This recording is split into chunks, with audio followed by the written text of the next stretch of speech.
Ke depan kita akan subsidi yang benar adalah subsidi kepada subjek dalam hal ini manusianya atau keluarga, bukan kepada barang. Ini yang sedang kita rumuskan. Kedua adalah kemungkinan ke depan itu tidak akan banyak jenis BBM. Mungkin hanya dua jenis biofuel misalnya, biosolar dengan entah itu yang memenuhi standar-standar internasional misalnya Euro 4 sebagaimana Pertalite atau itu dinaikkan lagi menjadi Pertamax Plus dan persoalannya kan di harga. Kita ada juga skema akan bisa menurunkan harga tetapi mungkin agak sedikit mengurangi pendapatan negara. Apa misalnya bahwa lifting minyak itu sekarang jatah pemerintah itu dibeli oleh pemerintah, dibeli oleh Pertamina, tetapi dengan harga internasional. Itu yang sedang kita pikirkan kalau ada namanya domestic price obligation, sebagaimana di batu bara. Batu bara hari ini dengan selain DMO domestic market obligation, tapi juga ada domestic price obligation.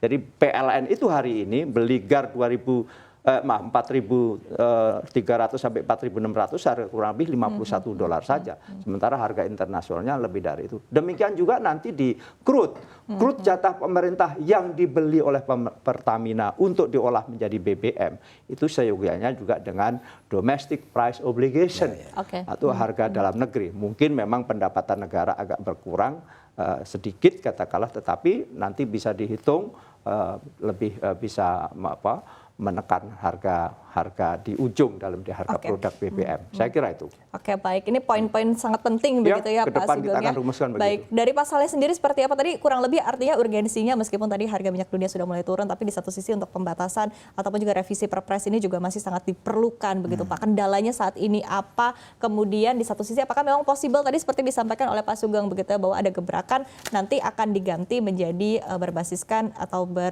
ditujukan kepada subjeknya langsung begitu Pak. Betul.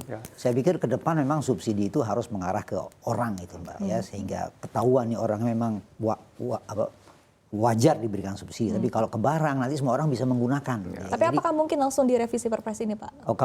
Kalau revisi Perpres ini, kenapa revisi ini penting? Ini kan pertanyaannya ini. Kami juga berharap bisa segera, karena di konsep revisi Perpres kita atur konsumen yang berhak gitu.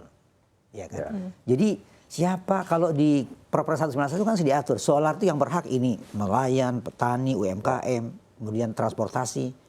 Yang baru itu kita akan transportasi apa gitu kan. Nah, di draft yang baru ini pun juga untuk Pertalite itu konsumen yang berhak itu juga kita usulkan diatur di situ. Sehingga nanti yang berhak itu siapa? Itu akan lebih gampang kami di sisi teknis untuk mengeluarkan kebijakan-kebijakan strategis di bawah, di level bawah. Tapi kalau ini ya, tapi kami menunggu aja lah kita siap dengan yang program sekarang pun juga insya Allah kita tetap akan jaga ya Pak Sugeng ya, jaga tepat sasaran terutama melalui sistem digitalisasi ini Pak. Jadi by name, by address itu sangat penting untuk bisa mengawal bahwa subsidi ini tepat sasaran. Oke, baik. Pendataan begitu ya Pak Saleh ya. Kemudian tadi sempat disinggung juga oleh Pak Sugeng sedikit, Pak Saleh mungkin tanggapannya begitu terkait dengan upaya juga yang dilakukan apakah untuk mengurangi BBM dengan RON rendah ini sendiri seperti apa Pak? Apakah memang sudah on track? Saya sependapat dengan ide Pak Sugeng, artinya kita batasi jumlah jenis variasi yang dijual di pasaran, ya kan? Sehingga pengaturan harga juga semakin mudah Pak Sugeng. Kalau macamnya banyak, yang penting target minimumnya katakan Euro 4 atau Euro 5. Udah itu aja. Nah, kedepannya itu pilihan masyarakat silahkan. Tapi dasar yang kita jual itu adalah yang Euro 4, misalnya Euro 4. Nah, ini sama dengan harga di pelanggan listrik kan Pak Sugeng rencananya kan akan disederhanakan. Saya pikir itu yang bagus, dan saya kira Pak Sugeng dan teman-teman di DPR sudah sering membahas itu juga. Oke, baik. Mungkin poin utama Pak dari tadi sudah sering dibahas begitu ya, poin utama yang memang terus didesak oleh DPR sendiri seperti apa Pak, atau terus dipikirkan begitu oleh DPR sendiri? Jadi kita bicara tentang energi, kita harus berpikir secara juga holistik ya, menyangkut tentang berbagai aspek. Kenapa? Karena energi itu ada konsekuensinya. Di samping konsekuensi keuangan APBN dan tadi perlunya tepat sasaran dan sebagainya, juga ada namanya emisi. kita sepakat bahwa kita akan net zero emission di tahun 2060. Jadi bicara tentang energi, baik itu BBM, listrik maupun juga gas, itu juga kita bicara tentang net zero emission. Maka tadi betapa relevannya tentang BBM ron rendah itu segera dihapuskan, kan sudah ya. Misalnya premium RON 88, nah sekarang pertalite terendah tuh RON 90. Memang dunia kan sudah mengarah ke RON Euro 5 bahkan ya. Tapi yang sekarang yang sudah ini kan Euro 4 di dunia. Nah, itu akan ke sana. Kenapa? Karena kita akan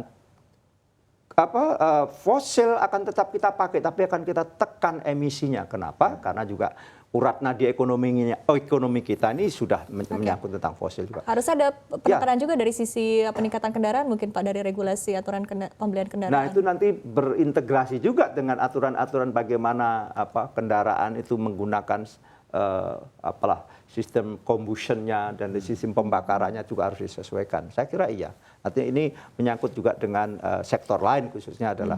Nah, hal lain jangan lupa juga bahwa fosil ini terus-menerus kalau kita disubsidi nggak sehat. Kita harus masuk tentang energi baru terbarukan karena tadi menyangkut dengan net zero emission. Bayangkan kalau subsidi terhadap fosil itu kita alihkan disubsidikan untuk untuk energi baru terbarukan, luar biasa yang sekarang sudah teknologinya advance dan sudah relatif murah.